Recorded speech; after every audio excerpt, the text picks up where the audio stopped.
Listen carefully to the conversation and answer questions 1 to 5. Hi Andrea, how are you feeling now that exams are over? It's fantastic to have finished, isn't it? And to sleep in every morning. What about you? Well, I've been catching up on sleep too, but I've got a lot to do before I leave for England. Perhaps you could give me some advice. I've got a lot of things I can't possibly take back with me, but I don't know what to do with them. Well, it depends on what sort of things they are and whether you're thinking of giving them away or selling them. Well, almost everything. Furniture, the fridge and other kitchen stuff that I bought from the previous tenant. But the new people have already got what they need, so they're not interested in buying stuff from me. I can't afford to give it away, but I'm not sure how to sell it all. Oh, and there are some clothes and books as well. Why can't you take them? The books are really heavy. It's so expensive if you exceed the airline baggage allowance.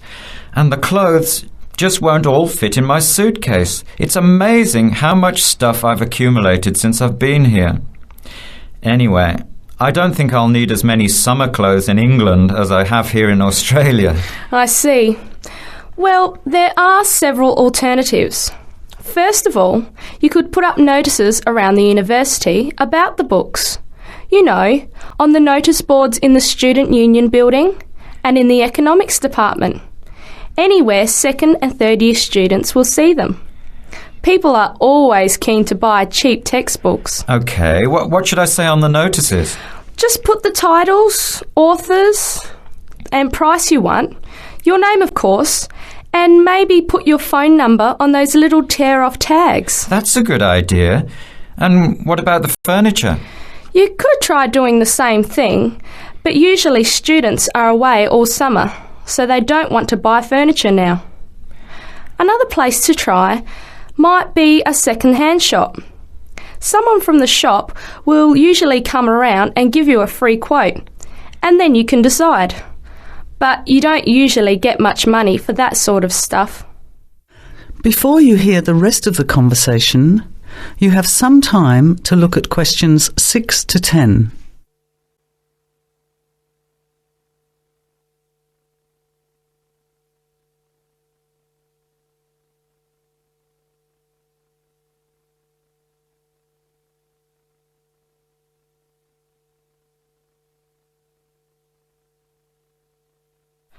Another alternative is to put an advertisement in the Trading Post. Do you know that paper? It comes out every week advertising things people want to sell.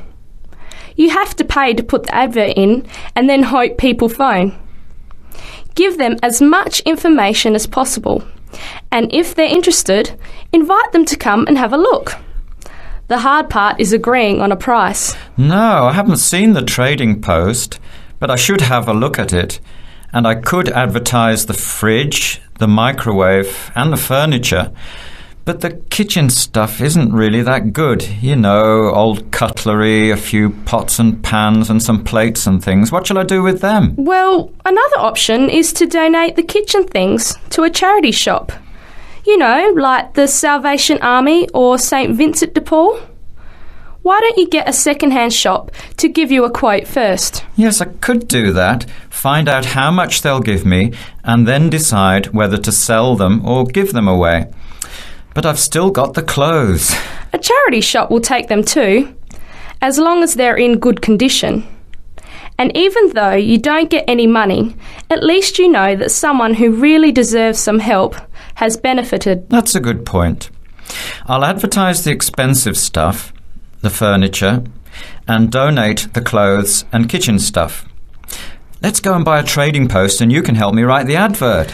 Well, actually, I'm interested in buying the fridge and the microwave, depending on the price, of course. OK, let's see how good you are at bargaining. That is the end of part 1. You now have half a minute to check your answers.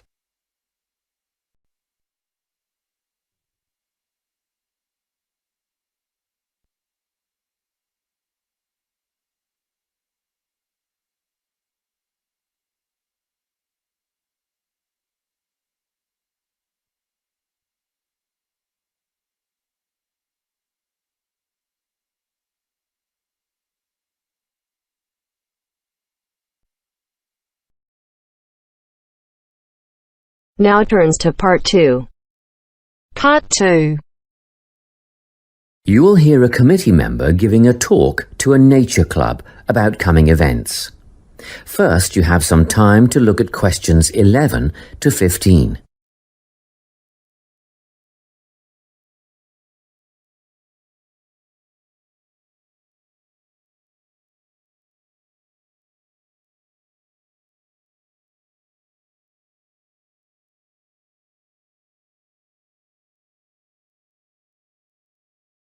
Listen carefully and answer questions 11 to 15. Hi everyone, it's good to see such a big turnout at our Nature Club session for June.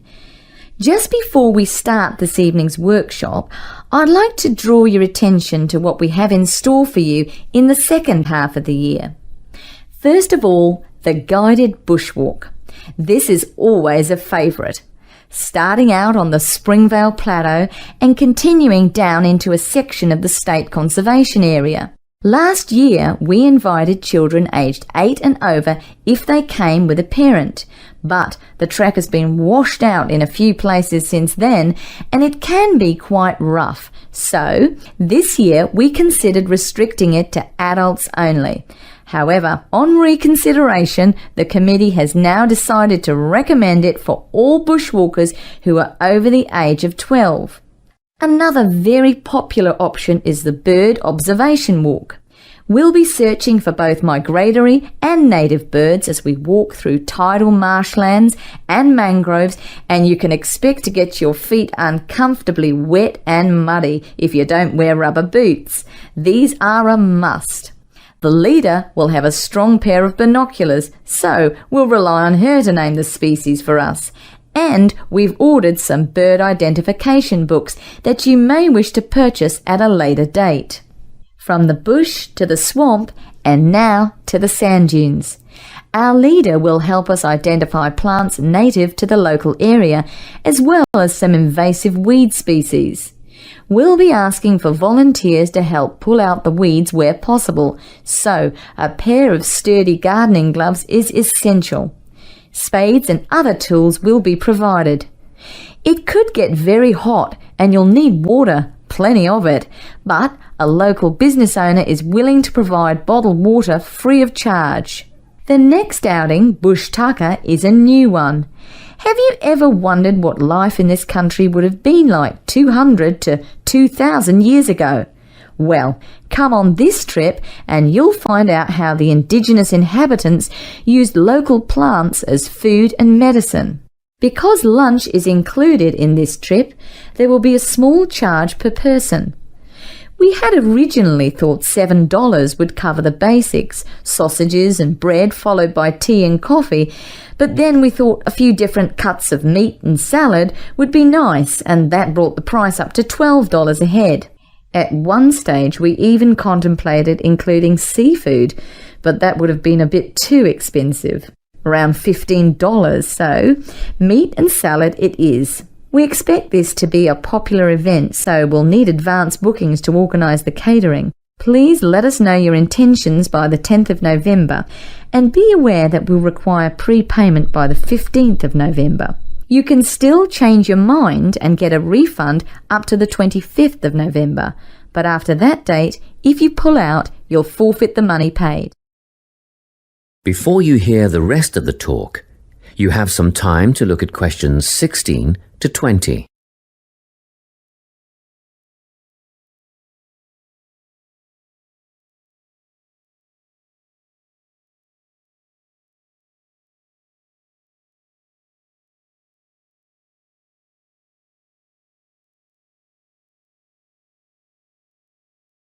Now listen and answer questions 16 to 20.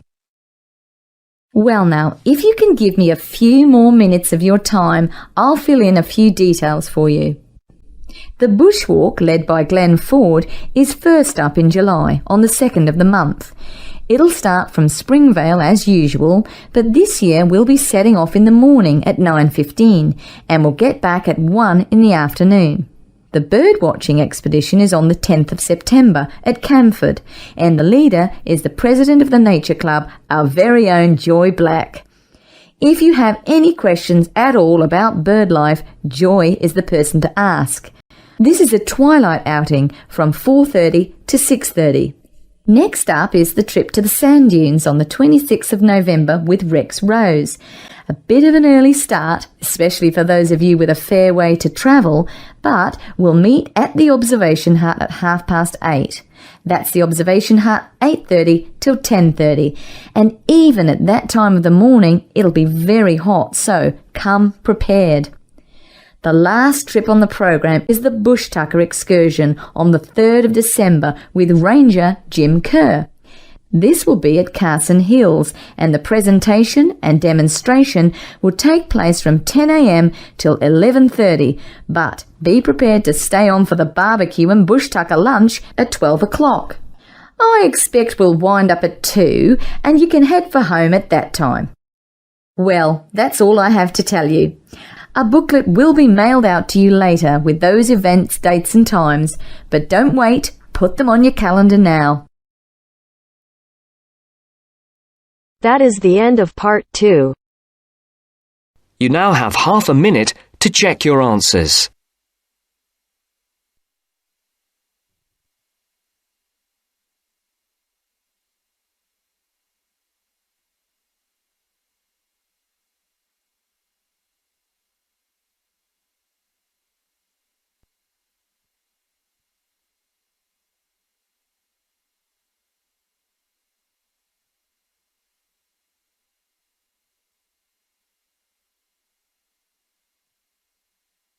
Now turns to part 3. Part 3. You are going to hear a lecture about dining services. First, you have some time to look at questions 21 to 24.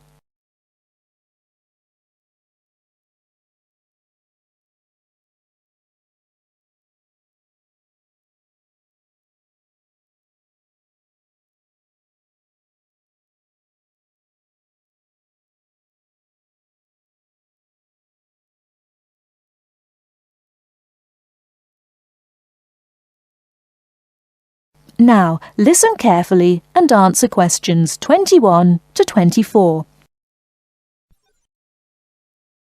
Welcome to the Dining Commons. This is the newest facility on campus, and I am proud to say, also one of the best.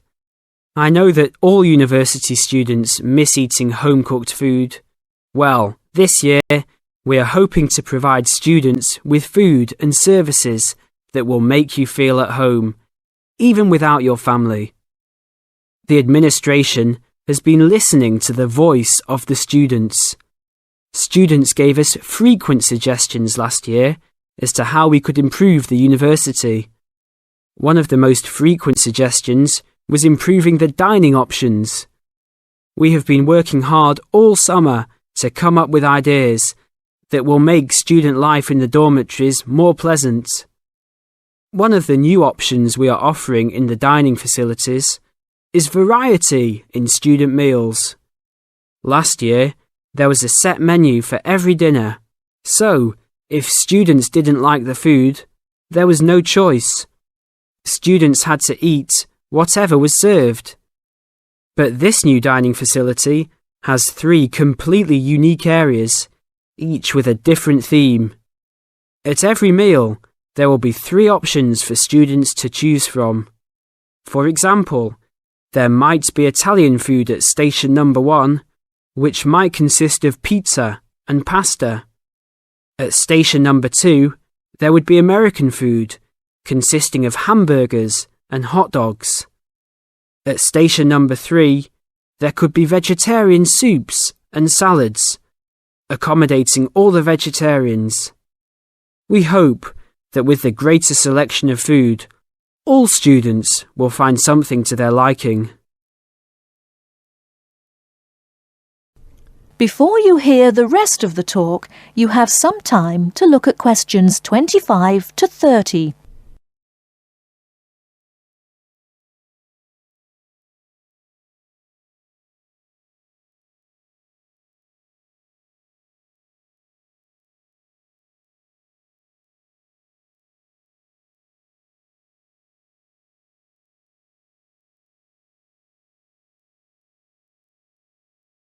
Now listen and answer questions 25 to 30.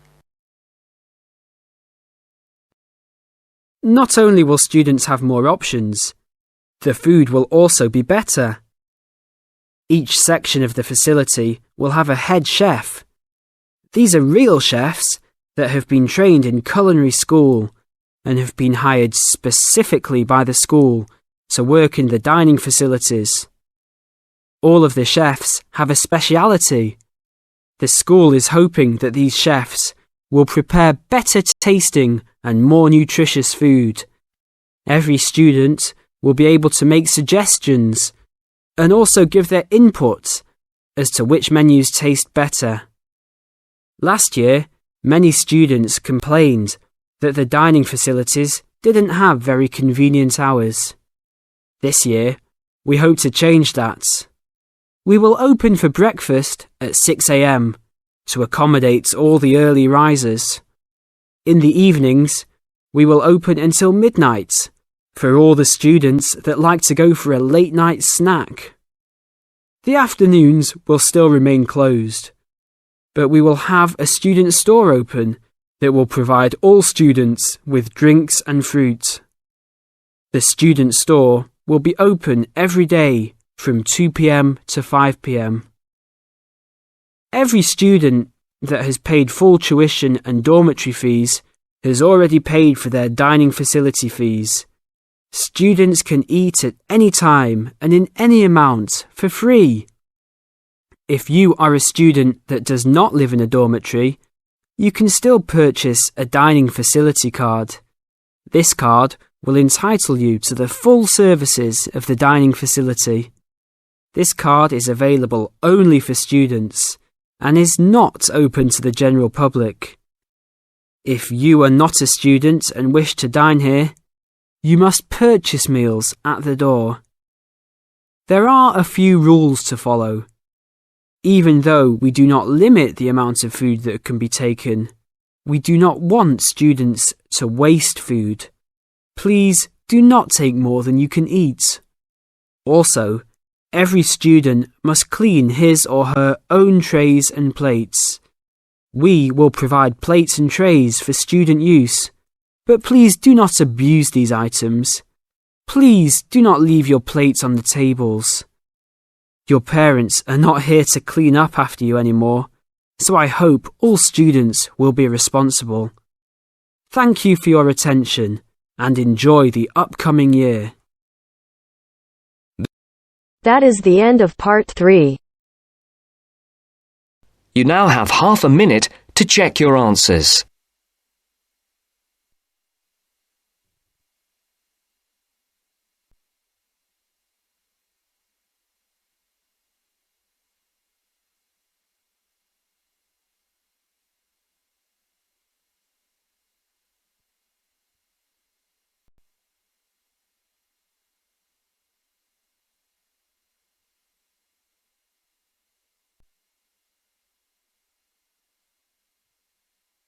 Now turns to part 4. Part 4. This is Jane Frost with this morning's edition of Wake Up with Frost. First, you have some time to look at questions 31 to 40.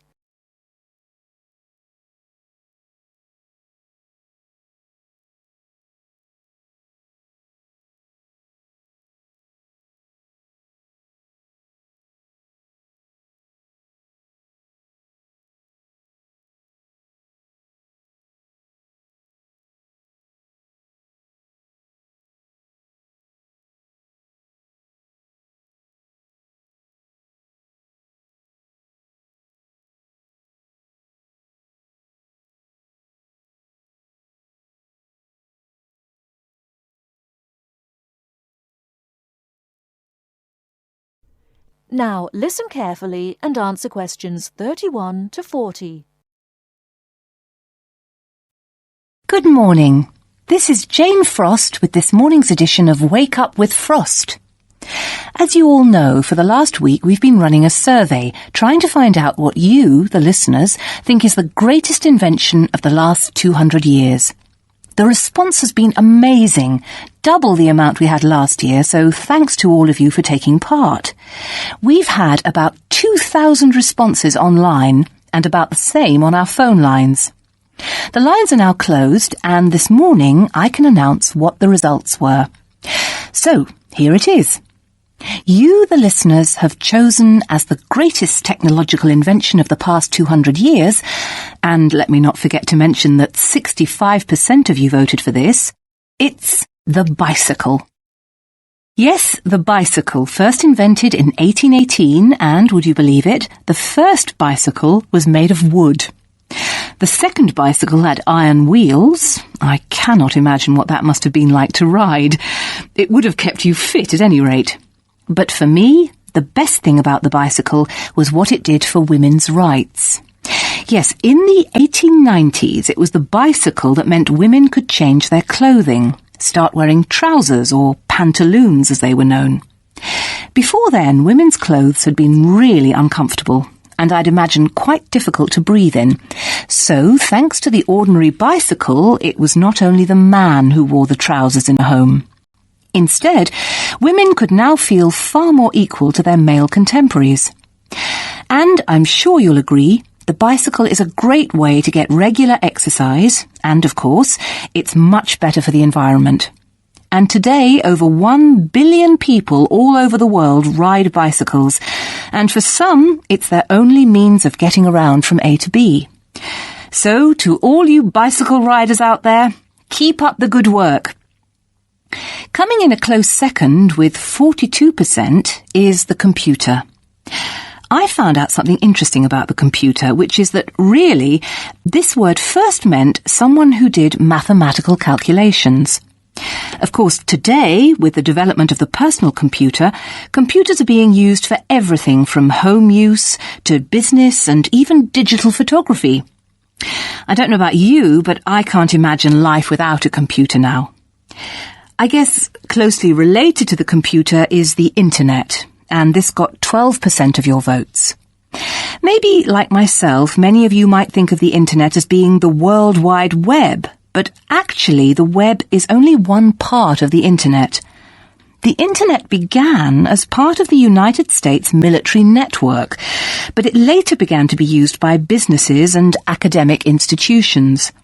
Of course, today, the internet has so many uses. We use it for shopping online and entertainment, as well as to find information and send emails. But sadly, there is a darker side to the internet, and some of you have sent me emails about this. Finally, with 5% of your votes, is the radio. We think the radio was invented by Marconi in 1896, and he opened his first radio or wireless factory in the United Kingdom in 1898. In 1906, a man called Reginald Fessenden gave the first radio broadcast from Massachusetts. Ships could hear him at sea, and apparently he played the violin. As yet, listeners, I've spared you from having to listen to my guitar playing. But certainly radio is still important. Let's not forget that it was by radio that the Titanic sent signals to other ships. And with the popularity of TV today, I was secretly pleased so many of you had still placed importance on the radio. So, there you have it, the results of our survey. I think there are still important inventions that were not chosen but deserve a mention. Nuclear power and, of course, communications satellite, something which I am certain will continue to change the face of how we communicate with each other over both long and short distances. In fact, for me, the mobile phone is one of the greatest inventions of the last 200 years, if I think back to my first phone and then I look at what is happening now. Children born today will probably be more likely to have their first experience of the internet on a mobile phone screen rather than a computer monitor. Some of the new mobiles that are now being sold make it just as easy and as quick to find information on the web as on a computer. And let's not forget that mobiles now have digital cameras, word processing facilities, so you can type all your documents, and even personal organisers. I think it's quite possible that the mobile may even replace computers one day. That is the end of part 4. You now have half a minute to check your answers.